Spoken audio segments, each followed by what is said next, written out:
Lakeland Public Television's Common Ground is brought to you by the Minnesota Arts and Cultural Heritage Fund.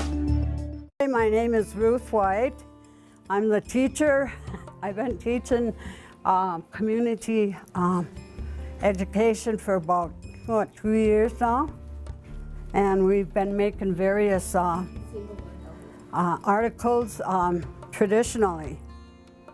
And on the table there's some beautiful examples of what my students have made. One has got a prize, first prize at the fair for her basket. These are just awesome. It makes your job as a teacher easier when people enjoy what they're doing. If you have any problems pulling your thread through your needle, use a needle nose. Pick up four beads. Just hold on, everybody. 1, 2, 3, 4, 5, 6, 8 beads of one color. 8. Sure you got a good knot there, otherwise it's going to go right through.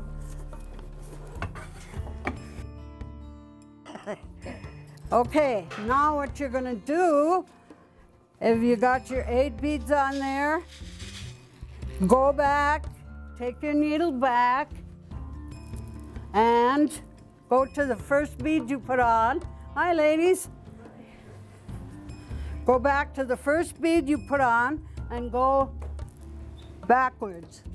I'll have to go individually and help them get started. Make sure that you did it. Make sure so that there's no bead, and I go up. Oh, you got your center bead in there? No. Oh, that's the way you do it. Okay. Good girl. First, you put a bead on there? Yeah.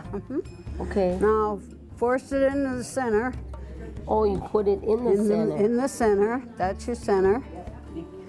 And come out at the bead that's sticking up. And put it in the center. Yeah. Okay. Yeah. I know. It's hard at first, but like all the beading, once you get going, you're okay. They even made their own needles out of bone. I've seen some awesome. They even drilled a little hole in there for the sinew. Of course, they didn't have thread till the arrival of the Europeans. They used sinew, and they just threaded their bone needles. I wish I would have brought some of my stuff because I've got bone needles, fish hooks, sinew, just everything natural. This was our first. Yeah. Then the birch bark. And then we call this wigwas. You can only get it in a certain time of the year. If you try to get it any other time, you're wasting your time because you're gonna wreck the birch bark, kill the tree or whatever. You have to know just when and how to get it off the tree. You know, it's really elusive if you don't have sweetgrass growing or you can't get a hold of sweetgrass or pick any. People do grow it, but they're very possessive with their sweetgrass. So that's what we did. We twisted it and used porcupine quilts for decoration because that's all they had. They dyed it with natural dyes, such as blue. Blueberries, boiled blueberries, you get a beautiful blue. Beets, all beets, you get a beautiful red. Different plants is what they use to dye these. So then we went on, made the basket. These are from a different class that she took, but this stuff was we got into loom beading. And this is beaded on a loom. We taught them how to bead on a loom like this here. This would be a handle or whatever she wants, but it's beautiful. And then we learned how to do applique. For instance, this is applique. She would cut this part off and she would put it on her regalia or wherever she wanted it. There's an example of applique. There's an example of the loom beading. She went out on her own and made all these keychains. Aren't these beautiful? Colors, beautiful. And she made bracelets. Lynn? Or Shirley? Shirley made, how many did you make for Christmas?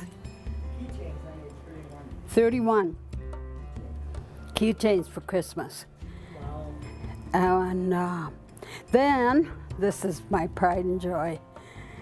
We did these.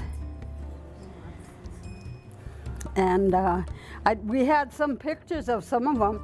Everybody made one, believe it or not. They just are brand new baby moccasins.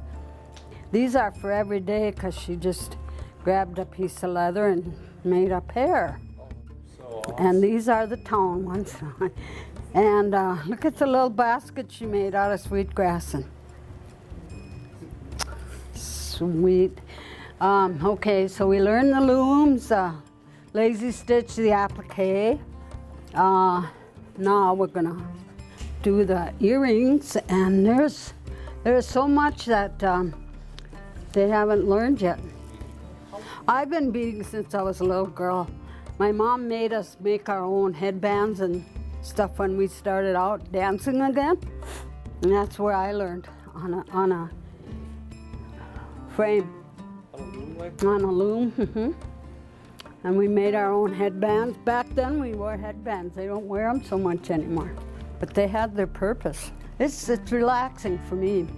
And I think it's relaxing for the girls. See how quiet it is in here? It's not always like that. Once we get going, it just gets silly. But that's good because, you know, it's good to have fun too. Can't be serious all the time. If you enjoyed this segment of Lakeland Public Television's Common Ground, consider making a contribution at lptv.org. If you have segment ideas pertaining to North Central Minnesota, contact us at legacy@lptv.org.